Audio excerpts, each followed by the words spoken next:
Muy buenas tardes. Creo que tuvimos un buen preámbulo para este inicio de las conferencias en el ámbito de las ciencias sociales y las humanidades en nuestro Congreso. Y pues damos la bienvenida a la doctora Natividad Gutiérrez Chong, quien nos va a hacer el honor de presentar la primera conferencia magistral en este ámbito de las ciencias sociales y voy a leer un resumen muy corto de su amplio currículum. Ella es licenciada en Sociología por la Facultad de Ciencias Políticas y Sociales de la UNAM. Es maestra y doctora en la misma disciplina por the London School of Economics and Political Science del Reino Unido. Ella es investigadora, titular C de tiempo completo, definitiva, en el Instituto de Investigaciones Sociales de la UNAM desde 1997. Se incorporó al Instituto de Investigaciones Sociales gracias al programa de repatriación para retener y apoyar a investigadores mexicanos de CONACYT. Tiene la categoría PRI D y pertenece al Sistema Nacional de Investigadores nivel 3. A partir de 2021 es la coordinadora del Colegio Desarrollo y Gestión Interculturales en la Facultad de Filosofías y Letras de la UNAM. Es coeditora y jefe de la revista Genealogy, ¿qué? Gen- Genealogy del Multidisciplinary Digital Institute en Basilea, Suiza. Su obra se compone de 17 libros, 7 de autoría única, 57 en libros arbitrados como autor único y 2 en coautoría. 24 artículos publicados en revistas arbitradas e indizadas, 4 en coautoría y 15 artículos de difusión en formatos impresos y digitales. Su obra se ha publicado en inglés y u otros idiomas. Ha innovado en el desarrollo de 3 plataformas digitales que albergan resultados de sus investigaciones. La difusión de su obra se contabiliza en 772 participaciones en eventos académicos, tanto en México como en el extranjero, y ahora tenemos el honor de tenerla aquí y que nos va a presentar la conferencia magistral. Gracias.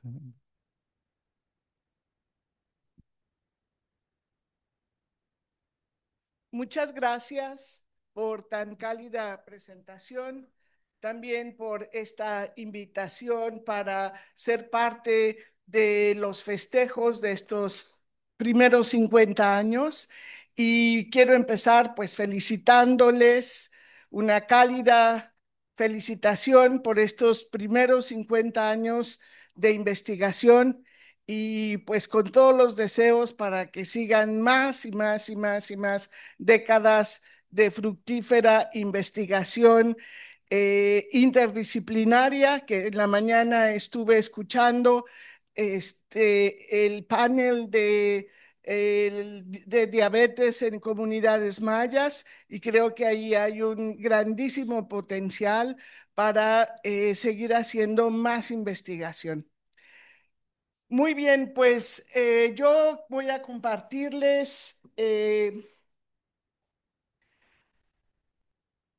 esta conferencia que hemos acordado que hablaría de interseccionalidad e interculturalidad, porque pues son dos herramientas, como voy a explicar, de gran utilidad para la circunstancia actual de reconocimiento a las diversidades que hoy estamos viviendo. Bueno, yo pongo acá, mejor hago la... Bien, un poco para saber de qué voy a, a dirigir estos minutos. Este sería el orden de la exposición. Me concentraría trataría de elaborar sobre qué es la diversidad. Para eso tendría que hablar de culturas y de ahí me movería a la interculturalidad y la interseccionalidad que están relacionados. Y bueno, pues, ¿por qué son útiles las ciencias sociales? Los científicos, las científicas sociales, siempre tenemos que enfatizar qué tan útiles somos, ¿verdad? Y bueno, pues vamos ahí haciendo camino.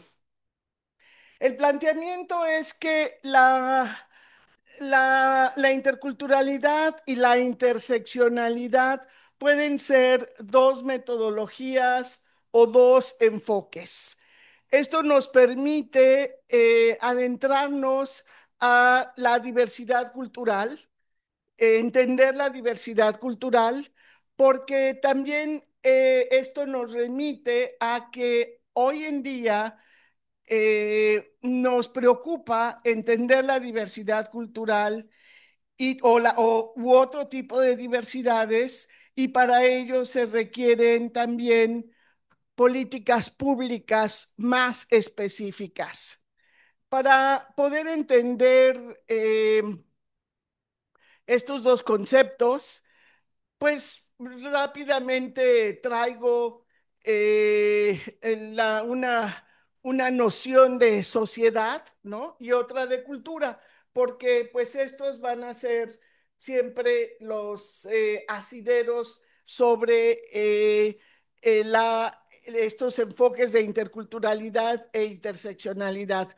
Como ustedes saben, bueno, las sociedades son agrupaciones de personas, y la cultura es todo lo que también es un constructo, ambos son constructos, y es todo lo que, la subjetividad de lo que hacen esas personas. Todo el tiempo estamos haciendo cultura, y hay culturas de todo tipo, ¿sí?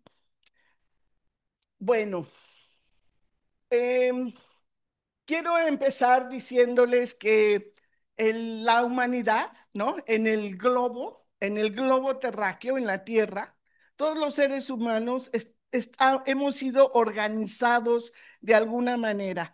La organización imperante es el Estado-nación. Y cuando hablamos de Estado-nación, pues siempre tenemos que preguntarnos sobre qué tipo de cultura o de culturas está organizado ese Estado-nación. Hay un gran debate en la ciencia política si todas las culturas requieren Estado. Imagínense ustedes, no, en México hay 68 lenguas, algunos dicen que 72. Esas lenguas a veces se interpretan como culturas. ¿Tendríamos que tener 78 estados? Bueno, eso para México. Imagínense cómo sería el mapa mundial. Lo que es cierto es que dentro de una nación es una comunidad de gente, y dentro de esa nación, pues hoy sabemos, hoy lo reconocemos así, hay culturas, hay grupos étnicos, etnias, pueblos originarios, pueblos inmigrantes y lenguas. Es importante decir que todas las culturas y las sociedades hemos estado en contacto, ¿sí? Ese contacto ha sido ya sea porque vienen actos de invasión y conquista o porque se van, ¿sí? Y bueno, falta una investigación que nos permita decir si las redes sociales están haciendo ese tipo de contacto. Ajá.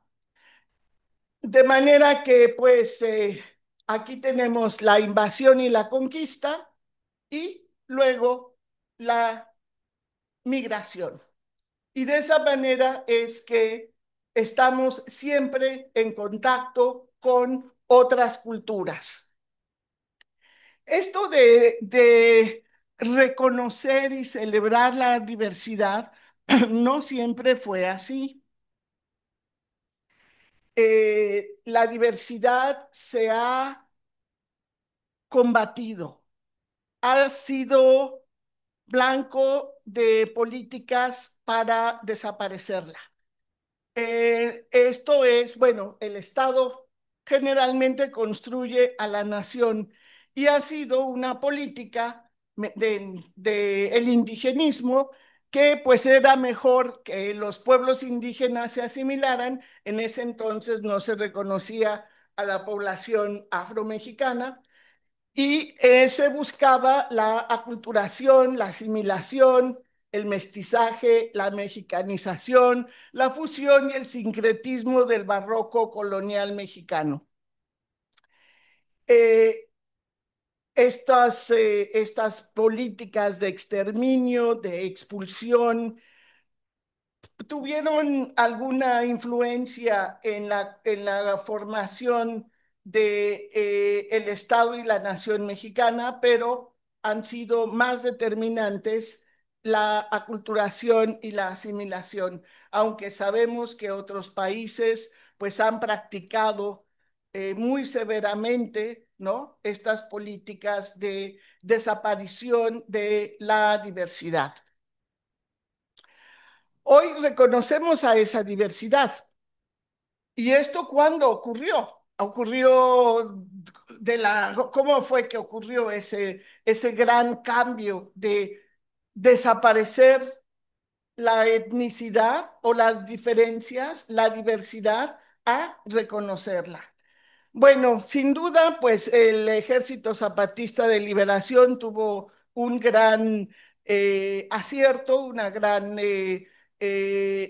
apertura en ese sentido.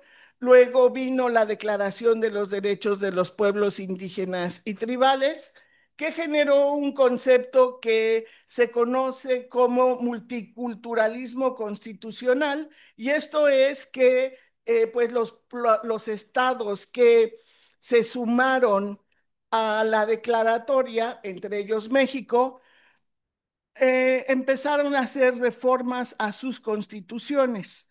En México, desde el 2007 ha habido algunas reformas, o 2008. La más importante es la del 2024, el año pasado. Hubo una gran reforma en la que se reconocieron a los pueblos indígenas como sujetos de derecho público, el derecho a la autonomía y la libre determinación, y los derechos, un catálogo de derechos muy completos para las mujeres indígenas y afromexicanas. Todavía no se sabe bien qué va a pasar con estos sujetos. Bueno, sí se sabe, pero todavía están elaborándose las leyes para que no quede solamente en letra muerta en la Constitución. Es un gran reto por delante, de verdad. Todavía no imaginamos cómo será cuando los pueblos sabemos que tienen gobernanza, sabemos que se han venido organizando desde mucho tiempo atrás, pero en condiciones de marginación. Esto supone una nueva era. Bien, eh, bueno, todos sabemos que hay muchos Méxicos. No sé si en la península de Yucatán lo sientan así, pero en el centro de México se siente que hay muchos Méxicos. Y bueno, esa es parte de un pedacito de la diversidad, vamos. También tenemos una gran diversidad ambiental que complejiza la diversidad cultural, o es parte de, ¿sí? No hay una separación, es parte del mismo ecosistema. Bueno, así como hay muchas culturas, así como hay una producción cultural incesante, pues también hay muchas definiciones.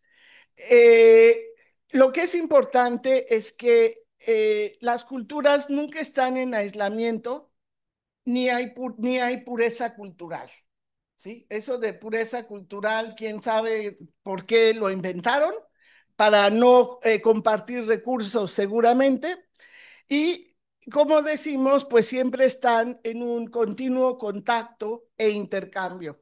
Las culturas son dinámicas, se transforman, se fusionan, se hacen préstamos, se inventan, se fabrican. resurgen, vuelven a reinventarse, en fin, siempre hay una gran dinámica en las subjetividades. Am, durante algún tiempo,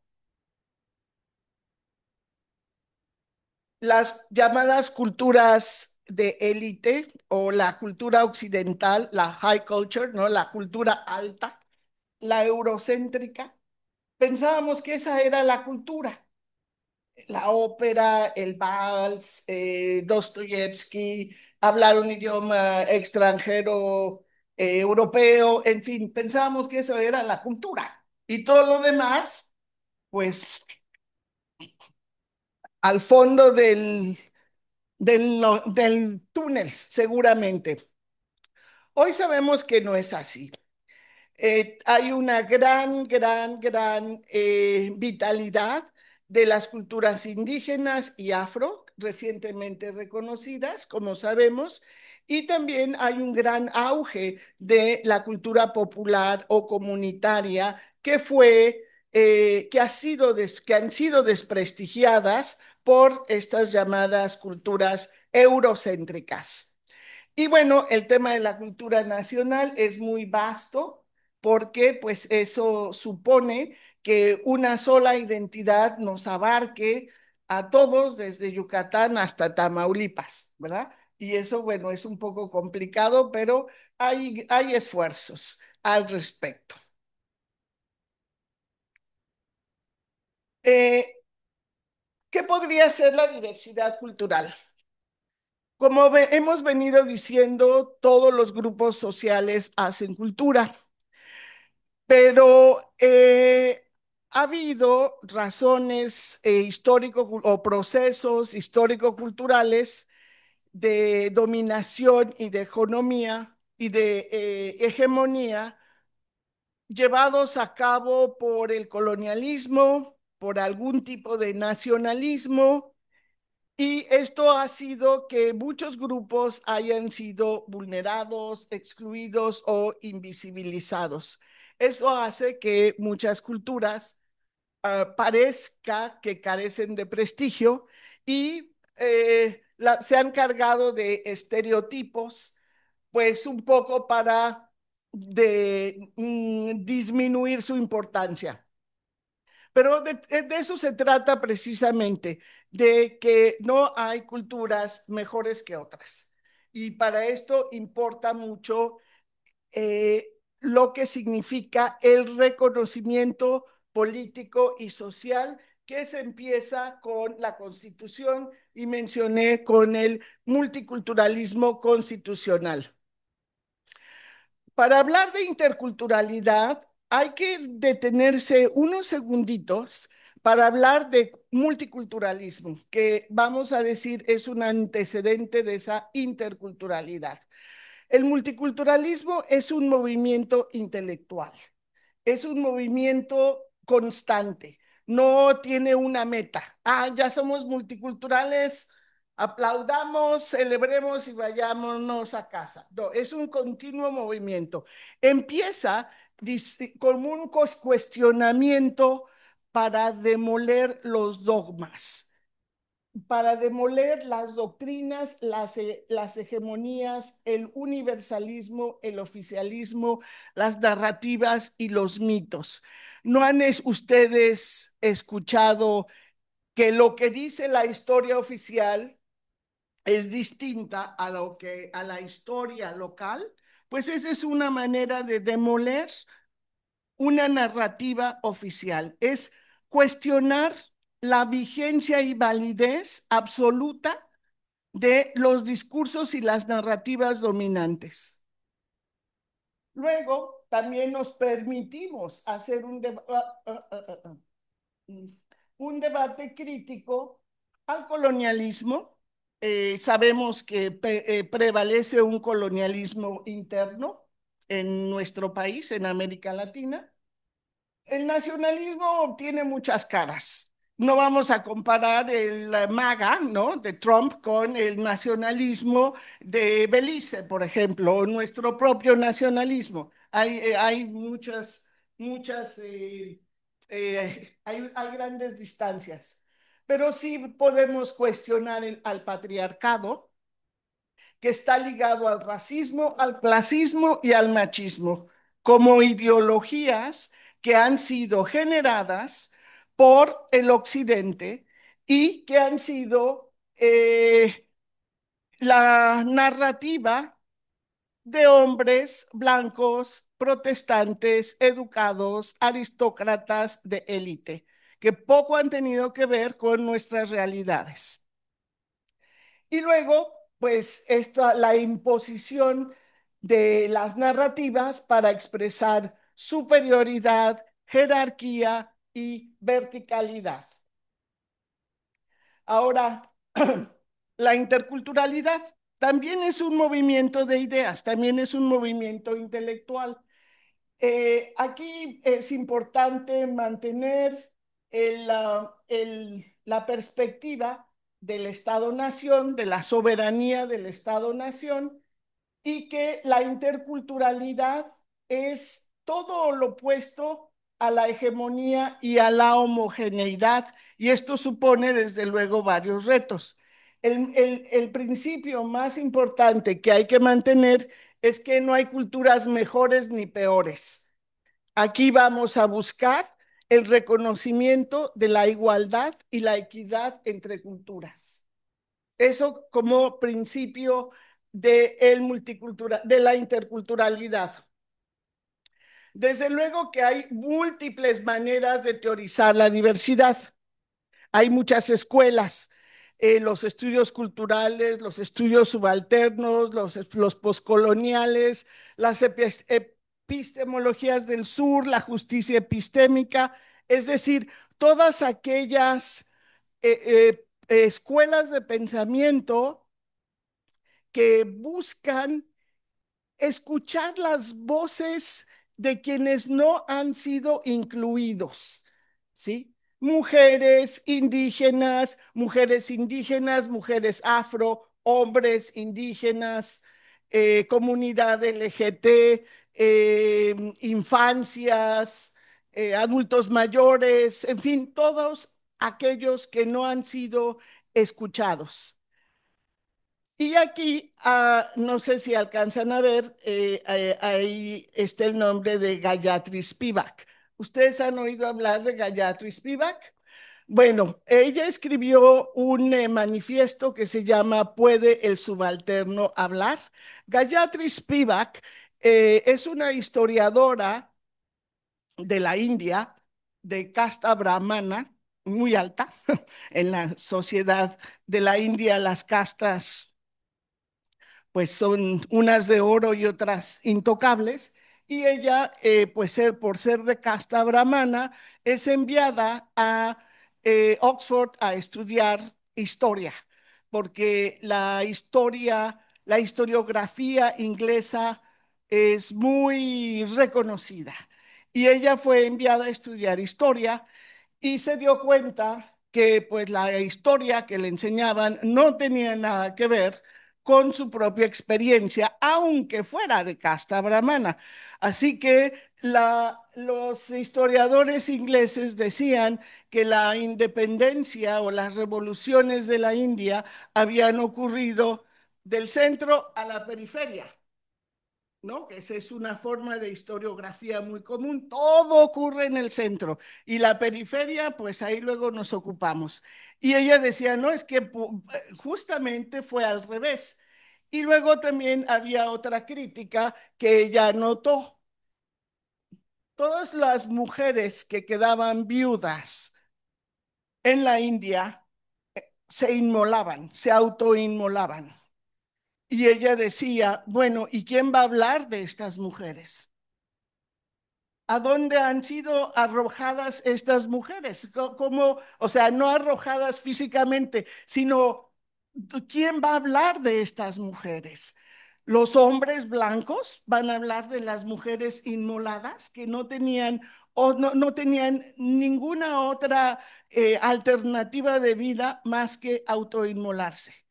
Y una historiografía inglesa, eurocéntrica, patriarcal, machista, pues no iba a ver lo que pasaba con millones o miles de viudas, ¿sí? Así que ella escribe un famoso manifiesto que se llama ¿Puede el subalterno hablar? Y eso da lugar a que es uno de los principios a este nuevo paradigma de escuchar las voces de los excluidos, ¿sí? Y ahora no solamente escuchamos esas voces, sino esas voces ya escriben, por supuesto que piensan y estamos viendo qué están proponiendo, que eso es lo más importante, ¿sí? Todas esas voces que nadie escuchó o que nadie quiso escuchar, ahora es eh, el punto número uno para entender la era del reconocimiento y la interculturalidad. Bueno, entonces las culturas están en contacto y todas las culturas tienen el mismo valor. Eso crea conflictos o beneficios o ambos. Para que exista ese contacto, esa igualdad, esa equidad, es necesario reconocer y practicar la importancia del diálogo, del entendimiento, de la cooperación, la colaboración, el consenso y el acuerdo. Acuérdense que ya no se trata de imponer lo que yo digo sobre otros, sino cómo nos ponemos de acuerdo para vivir mejor. Por eso es muy importante esta otra parte de la interculturalidad, que es el intercambio de saberes, de con los conocimientos, las sabidurías, las creencias. Escuché los últimos minutos del ponente anterior y ahí había un resumen de la filosofía muy importante, ¿sí? Muy necesario, muy adecuado para ponernos en esta lógica de los intercambios de saberes. Y lo que es muy importante es que el conocimiento occidental ha dejado de ser el único válido, ¿sí? Y aquí en nuestras tierras, pues tenemos una gran diversidad y riqueza de conocimientos, de tradiciones, de creencias que es importantísimo tomar en cuenta. Uh-huh. Y esto, pues desde luego, va a ser un enfoque para alcanzar y construir una cultura de paz. Eh, ¿Cuánto tengo más? ¿Cómo voy bien? Bueno, eh, para hacer interculturalidad necesitamos situarnos en la interdisciplina, porque la sociología solita no puede con todo esto, ni la antropología. Necesitamos a los biólogos nos necesitamos, los médicos, los agrónomos, todos necesitamos contribuir a esos acuerdos y a esos diálogos. Porque solo así podemos construir eh, esa cultura de paz, esa interculturalidad, porque todas las culturas, todo lo que el ser humano individual o colectivo crea es relevante. También eso nos va a ayudar a cerrar las enormes brechas de desigualdad que seguimos padeciendo. Y lo que es muy importante, bueno, pues es que ya basta de patriarcalismos, de racismos, de clasismos, ya no nos van a servir, no tendrá por qué servir ideologías que establecen jerarquía y superioridad. ¿Sí? Claro que esto va a costar porque pues Ya sabemos que cuando se quitan privilegios, pues no es del agrado de muchos. Eh, Ahora voy a hablar un poco de interseccionalidad,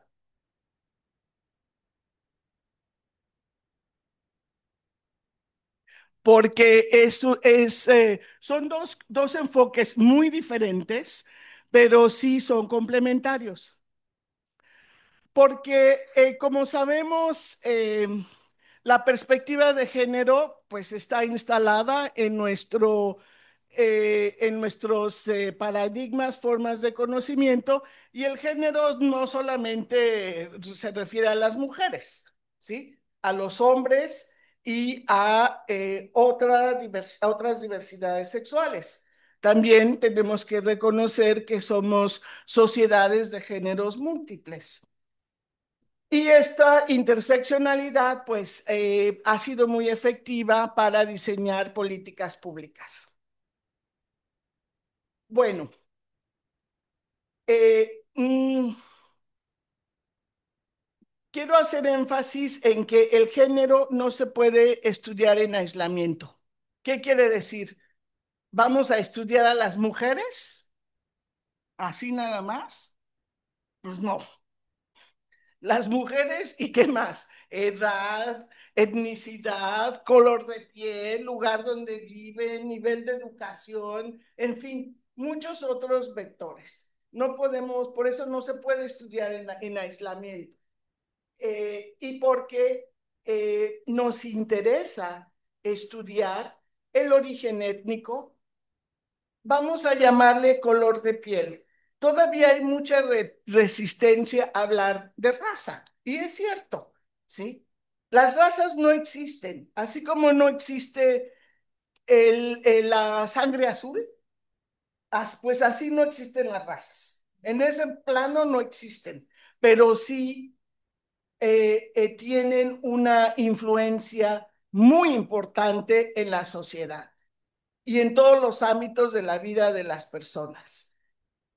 Si me da tiempo, un poquito voy a elaborar sobre cómo los jóvenes del Valle de México experimentan y viven ser racializados. Y es una fuente de sufrimiento muy fuerte, ¿sí? También las mujeres sufren más racismo, sufren el racismo más que los hombres. Ujú. Entonces, no es algo, ay, no hablemos de raza, no, sí hablemos de raza, porque genera gran sufrimiento y es un marcador de desigualdad. Bueno, la edad también es muy importante, ¿sí? No es lo mismo una mujer joven indígena, adolescente, que una mujer indígena de más de 50 años. Hay una gran diferencia. El ingreso socioeconómico puede pensarse que es la clase, el sexo y hasta la preferencia sexual. Estos se llaman marcadores sociales. Todos estos que mencioné acá, los sociólogos, las sociólogas, les llamamos marcadores o vectores sociales. Cuando está la combinación mm, de género, etnicidad, raza, ya expliqué, ya hice algunas notas al respecto, edad, hace que las mujeres indígenas y jóvenes enfrenten el último eslabón de una cadena social de opresión. Ahorita voy a explicar un poco más esto. La abogada estadounidense africana, de descendencia africana en Estados Unidos, Kimberly Crenshaw, que fue la que acuñó el concepto interseccionalidad, hablaba de cómo se triplican o cuadriplica la explotación la explotación y la opresión en las mujeres. ¿Se acuerdan de que, bueno, los negros hombres y mujeres trabajan largas jornadas, pero las mujeres negras llegan a su casa y bueno, y tienen que hacerse cargo del trabajo de la casa, ¿no? Y ahí con el patriarcado, etcétera, etcétera. Bueno, esto es un retrato de la interseccionalidad. Hay muchos ejemplos. Estas sí son fotos del proyecto de investigación que hicimos de los jóvenes en la Ciudad de México. Y todo esto responde a que esas divisiones sociales hace que las mujeres y las niñas, según la Agenda 2030, tengan acceso diferencial a los recursos, ¿sí? La etnicidad y la raza, el color de piel, son importantes. La etnicidad, llamémosle, la etnicidad es cultura, simbolismo, lengua, origen, ancestros. Y las mujeres eh, indígenas, étnicas, racializadas, pues hacen que estos vectores hacen que la pobreza se normalice, ¿sí? Y se nos hace normal que pues las mujeres indígenas continúen en el trabajo doméstico como así fue desde la imposición de la colonia. De ahí que no nos sorprenda que pues hay un día de la niña indígena y afromexicana. Ujú. Es una forma de dar pues espacio, presencia a las mujeres indígenas en el espacio público. Y ustedes saben que pues por primera vez hay una mujer indígena en el Ejecutivo. Y esto pues es una consecuencia, digamos, de, de esa visión de que pues las niñas, las mujeres y las niñas, pues no se van a quedar atrás. Si nadie se va a quedar atrás, menos ellas. Y hay que ponerlas por delante. Ujú. Ese es un poco bueno, el simbolismo, ¿sí? Eh, bueno, entonces, esto que hablamos de clase, raza, etnicidad, edad, pues les llamamos variables, vectores o marcadores, ¿sí? Y los clásicos son sexo, clase social y raza. Pero hay varias escuelas de interseccionalidad y hay quienes identifican hasta 16 marcadores. Aquí está. Bueno, es muy complicada hacer investigación interseccional, porque si imagínense si aquí este grupo, cada uno dice cuáles son sus vectores, pues van a ser, cada uno va a tener los vectores van a ser diferentes, ¿no? Y entonces, ¿qué hacemos con todo eso? Así que es un poco complicado. Pero lo que es importantísimo es que esas combinaciones dan contexto y profundidad a la interacción social. Podemos conocer a las mujeres de maneras más profundas y eso es lo que nos importa, ¿sí? Cómo conocerlas con más profundidad. Y podemos ver cómo se articulan estos vectores de muchas maneras. Es complejo, es difícil. La investigación interseccional empírica pues se hace en equipo. Una persona, está difícil que se logre, porque a menos que se manejen dos vectores. Las estadísticas no son interseccionales en ninguna parte del mundo. Se contabilizan a los hombres y las mujeres, sí, pero de ahí hay muy poca interés en la interseccionalidad.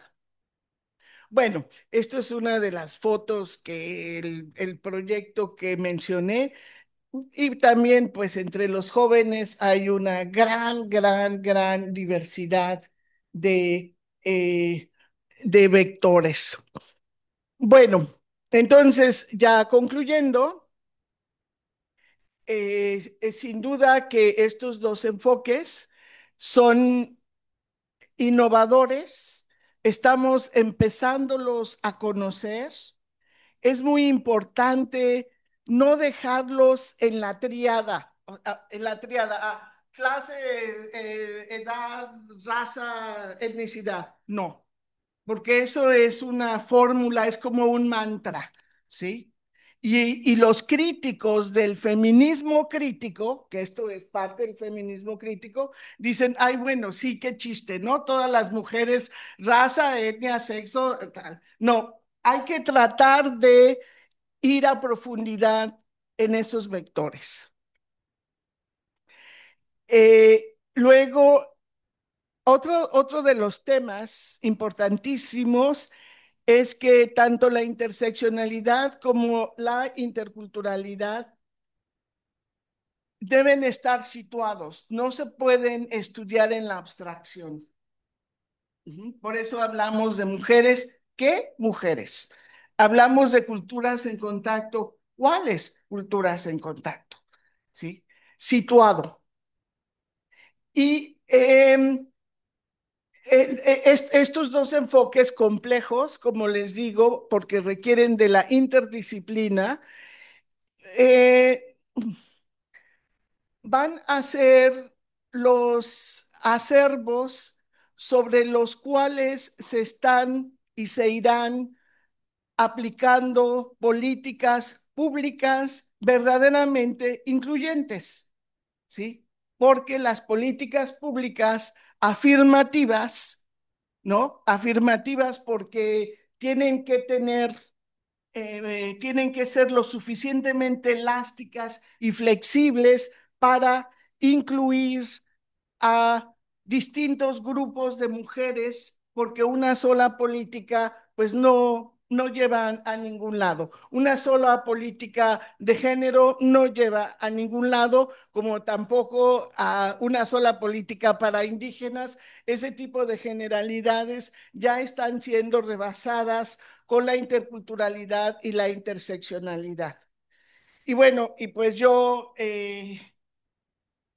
también es un ánimo de que hay nuevos paradigmas, hay nuevas formas en las que tenemos que seguir haciendo nuestra investigación social, cultural, antropológica, sociológica y que requerimos del apoyo de otras disciplinas, pero sobre todo cuál es la presencia, cuáles son las voces de las personas a quienes van dirigidas estas políticas.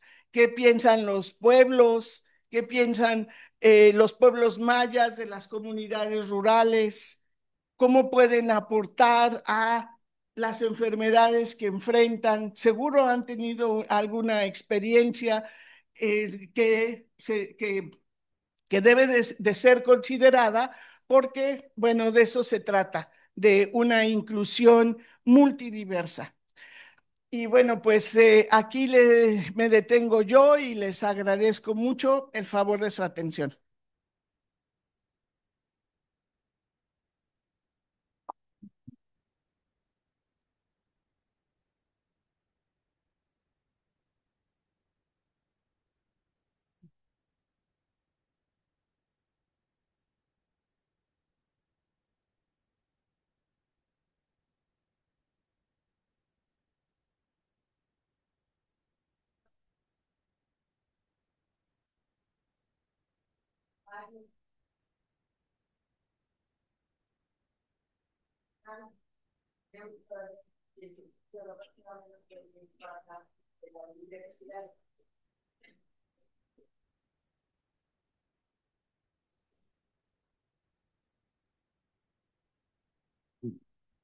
¿Alguien, alguien dice yo? Sí, cuando apenas estamos tratando de entender la interculturalidad y la interseccionalidad, entonces a mí sí me gustaría como que nos digas cuáles serían, es la diferencia que hay, porque las dos abordan como que los mismos temas, pero si hay alguna diferencia o es un proceso como para hacer un estudio más especializado entre lo que es interculturalidad y interseccionalidad. Bueno, eh, la interseccionalidad hace referencia, o sea, hay que partir de, voy a partir de lo siguiente. Hay que partir de imaginar una realidad dividida o segmentada. No podemos ver un todo sin ninguna división, ¿no? La interseccionalidad hace referencia a que los grupos sociales tienen ciertas características. La clase social es el ingreso, son los seguros, es el patrimonio que tiene, todo con lo que se mide la clase social. En el sentido de Marx, ¿no? De la relación con los medios de producción, pero también en el sentido de Pierre Bourdieu, de los hábitos, ¿no? Que consume la clase social. El consumo de la clase social, es decir, todo esto, la subjetividad en la que las clases sociales viven. Es complicado, porque lo vemos en la sociedad, ¿no? Es complicado, pero es importante. La clase social. Luego, la raza. Como decía, bueno, la raza, hay una gran polémica, ¿sí? ¿Qué es? El color de piel, el pelo, el tamaño. Hay quienes se oponen a hablar de raza. Como digo, pues sí, las razas no existen, así como no existe el color azul de sangre, ¿verdad? Pero son formas de separar en el sentido de analizar mejor, ¿sí? Luego, el género como construcción, el sexo como condición biológica, y luego de ahí hay muchas otros vectores. La educación, los ancestros, la lengua, en fin. Entonces, ese conjunto de vectores, de indicadores, de marcadores, le da particular diferencia a cada individuo y, y si eso lo llevamos al grupo de jóvenes, por ejemplo, que es el caso que he investigado, pues vemos una realidad muy heterogénea y muy desafiante para investigar, porque no estamos investigando a los jóvenes en conjunto, ¿sí? Entonces, eso nos permite conocer a profundidad a los grupos sociales. Conocer, por ejemplo, hablamos de que también podemos evitar banalizaciones. Todas las, por ejemplo, todas las mujeres indígenas son pobres. Eso es una generalización, es una banalización. Sin embargo, está normalizada, ¿sí? Pero si hacemos un enfoque un estudio interseccional, podemos ver qué es más importante. ¿Es pobre porque es indígena o es indígena porque es pobre? ¿Sí? Entonces, eso nos puede llevar a desatorar estas generalizaciones y normalizaciones que hemos aceptado. Ujú. El enfoque interseccional es pues es una experiencia del feminismo crítico. Es precisamente por eso, porque pues las mujeres en sociedad, en política, en cultura, somos diferentes y también tenemos resultados diferentes y nuestras condiciones de acceso a todo lo que ustedes quieran son diferentes. Ujú. Y eso depende de la edad, de la clase social, del ingreso, de una serie de cosas que deben de tomarse en cuenta. Ahora, la interculturalidad. La interculturalidad también es, como yo lo planteo, es un movimiento de las ideas, ¿no? Es una que empieza con el multiculturalismo. No aceptamos verdades absolutas, no aceptamos dogmas, no aceptamos narrativas oficiales. Eh, eh, y eso hace que reconozcamos la importancia de todas las culturas. Todas las culturas son importantes y valiosas en sí mismas, por el simple hecho de existir. Nada más que, pues, durante siglos tuvimos un modelo hegemónico dominante que nos decía que solo la historia contada o escrita según el pensamiento blanco era la válida, pero pues ya nos dijo Gayatri, pues no, ¿no? Y así. Entonces, así es como vamos construyendo este entramado de que todas las culturas, todos los grupos hacemos culturas. Y no hay una, es, está desbordada. Las culturas están desbordadas, son caóticas, son contradictorias.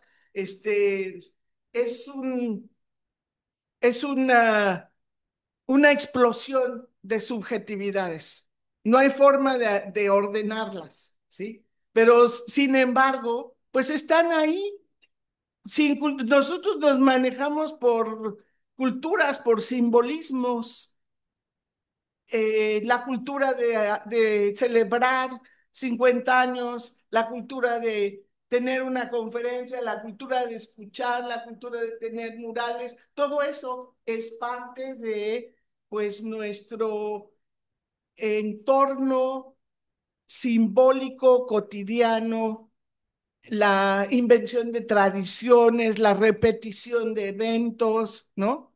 Entonces, eso por un lado. Y por otro lado, pues no hay un ser, no hay un ser humano, pues no puede, en aislamiento, pues no sé qué produzca. Pero en cuanto hay dos personas, pues podemos hablar de cultura, ¿no? Una persona, no creo, no sé, tal vez es psicología, es otra disciplina, pero cuando dos personas están en interacción, pues sí producen cultura, ¿no? Es decir, un intercambio de muchas cosas, símbolos, ideas, formas de ser, en fin. Y pues la humanidad está organizada en estados-nación, hasta ahora no es definitivo, quién sabe, no sé si va a seguir la organización de estado-nación, hasta ahora es así. Y entonces, pues ahí es donde se reproducen eh, los espacios territoriales soberanos que deben de estar protegidos o con condiciones para alentar, rehabilitar, fortalecer las culturas, no para exterminarlas, ¿no? Desde luego que no para exterminarlas, sino pues para alentarlas. Entonces, pues sí, son dos movimientos. La interseccionalidad es un enfoque metodológico y la interculturalidad es un movimiento intelectual por las ideas, más que un solo modelo, porque también requiere de interdisciplina. Ambas requieren de interdisciplina. Como decía hace rato, la sociología no es suficiente, ni la antropología, ni la biología. Ya estamos abriendo más puertas y jalando más, ¿no? Haciendo más apertura de las posibilidades de las personas, de los grupos sociales.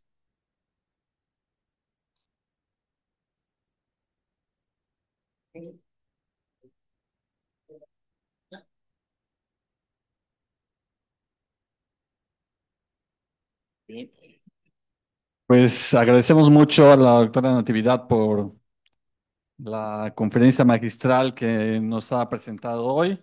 Vamos a hacer entrega de su constancia por haber impartido la conferencia magistral titulada Interseccionalidad e Interculturalidad, enfoques de las ciencias sociales para entender el reconocimiento de las diversidades en el marco del primer Congreso Internacional de Investigación, Salud y Sociedad, celebrado del 8 al 10 de octubre de 2025 con motivo del 50 aniversario del Centro de Investigaciones Regionales, doctor Hideyo Noguchi. Muchas gracias.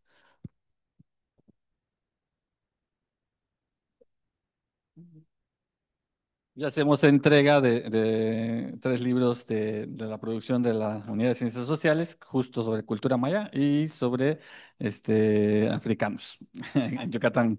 Sí, en Yucatán, sí. Pues espero sea de tu agrado y muchísimas gracias por todo. Pues agradecemos entonces la presentación del doctor José Cisneros Espinosa.